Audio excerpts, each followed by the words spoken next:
की शुरुआत करें और सबसे पहले बात बीजेपी को लेकर तैयारी की। तो देखिए, बीजेपी का चुनाव घोषणा पत्र जो है वो तैयार होगा। घोषणा पत्र को विकसित भारत संकल्प पत्र का नाम दिया गया है और कुछ ही देर में बीजेपी प्रदेश कार्यालय से एलईडी रथों को रवाना किया जाएगा। सीएम भजनलाल शर्मा और बीजेपी प्रदेशाध्यक्ष सीपी जोशी एलईडी रथों को यहां से रवाना करेंगे। लोकसभा क्षेत्रों में जाकर लोगों से संकल्प पत्र के लिए सुझाव लेंगे और एक एक लोकसभा में दो एलईडी रथ जो है वो रवाना किए जाएंगे। तो कुल 50 रथों को यहां पर रवाना किया जाएगा। ठीक है ज्योति जी, लोकसभा में एक बार फिर से बीजेपी ने विश्वास जताया, विधानसभा में टिकट आपको किस तरह से देखते हैं चुनाव और राजस्थान की 25 सीटों का क्या रहेगा? मैं धन्यवाद देना चाहती हूँ हमारी टॉप लीडरशिप का, जिन्होंने इतना विश्वास जता करके एक ही नहीं एक ही दिन में 2 जिम्मेदारियाँ मेरे ऊपर दी हैं। तो मैं यही चाहूँगी कि पूरी मेहनत करके नागौर की सीट बाकी 24 सीटों के साथ में भारतीय जनता पार्टी के खाते में जाए और जो मोदी जी का आज सपना है कि भाई 400 के पार एनडीए की सीट्स होनी चाहिए, मुझे पूरा विश्वास है कि नागौर भी उसके अंदर अपना एक अहम भूमिका निभाएगा।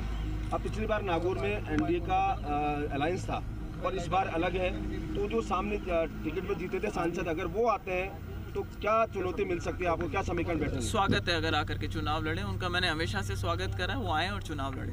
तो क्योंकि अलायंस अगर उनका कांग्रेस के साथ होता है तो क्या प्रभाव पड़ेगा सीट पर, क्या समीकरण बैठ सकता है? खोटा सिक्का एक बार चलता है।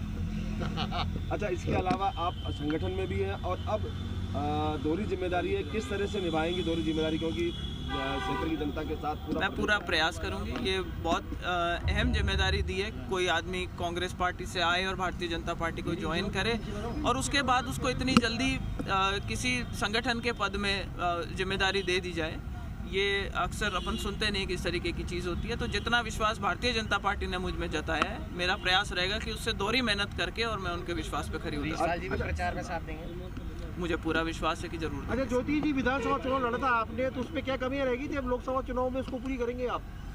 देखिए, उस टाइम समीकरण कुछ और थे। बहुत जल्दी मैंने भारतीय जनता पार्टी ज्वाइन करने के बाद में चुनाव लड़ लिए, लोगों ने अपना मानस बना रखा था। लेकिन विधानसभा और जो लोकसभा के चुनाव होते हैं उसके अंदर मूड बहुत अलग होता है और ये चीज़ अपन देखते आए हैं कि आज जो पूरे देश के अंदर जो माहौल है वो बीजेपी के और मोदी जी के पक्ष में है। तो उस चीज़ का हमें बहुत बड़ा बेनिफिट मिलता है और यही चीज़ सबसे बड़ा फ़र्क होती है। और दूसरी बात यह है कि यहाँ सरकार हमारी बन चुकी है। दिल्ली में सरकार सबको मालूम है कि बीजेपी की बनेगी, डबल इंजन की जो सरकार है, साथ मिलकर के दोनों सरकारें काम करेगी। राजस्थान का अच्छा विकास होगा, नागौर का अच्छा विकास। विधानसभा में माहौल तो बीजेपी का ही था, बीजेपी की सरकार बनी है, कमी क्या रही, क्या वो दुरुस्त हो गई हैं या फिर लोकल समीकरण कुछ इस तरीके के बन गए थे, जो सारे जो खिलाफ खेमे के लोग थे वो सारे इकट्ठे होकर के चुनाव लड़ने लग गए थे। कुछ भ्रम इस तरीके का पैदा कर रखा था कि भाई कोई लोग चाबी लेकर के घूम रहे हैं सरकार बनाने की, वो भ्रम सारे टूट गए, तो पब्लिक के सामने वो एक्सपोज हो गए।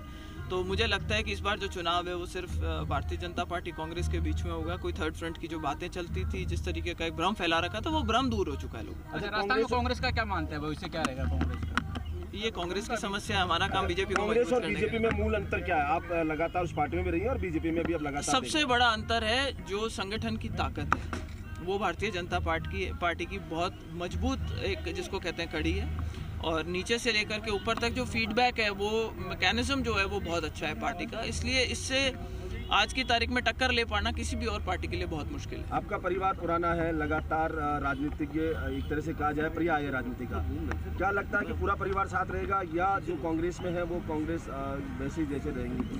देखिए, मैंने जब भारतीय जनता पार्टी ज्वाइन करी थी तब भी मैंने कहा था कि मेरी कोशिश रहेगी कि अच्छे लोग आएँ, भारतीय जनता पार्टी के साथ जुड़ें, सकारात्मक राजनीति करें। चाहे दूसरी पार्टियों के लोग हैं, हम उनको भी साथ लेकर आना चाहेंगे। अगर कांग्रेस पार्टी के भी अच्छे लोग हैं, हम उनको भी साथ लेकर आना चाहेंगे। और हमारी ये मैंडेट है कि भाई अपना कुनबा बढ़ाएं और अच्छे लोगों को जोड़ करके भारतीय जनता पार्टी को मजबूत करें और उसी दिशा में काम करेंगे। Thank you. ये थी बिल्कुल, तो ज्योति वर्धा को आप यहाँ पर सुन रहे थे।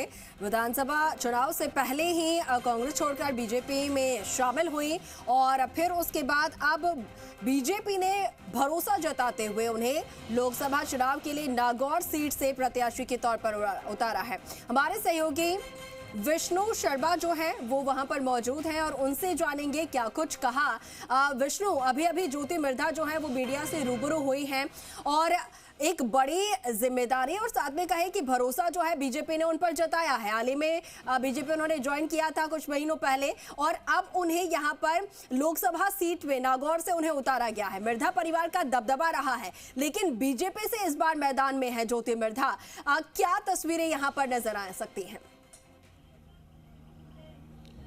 बिल्कुल बीजेपी में अभी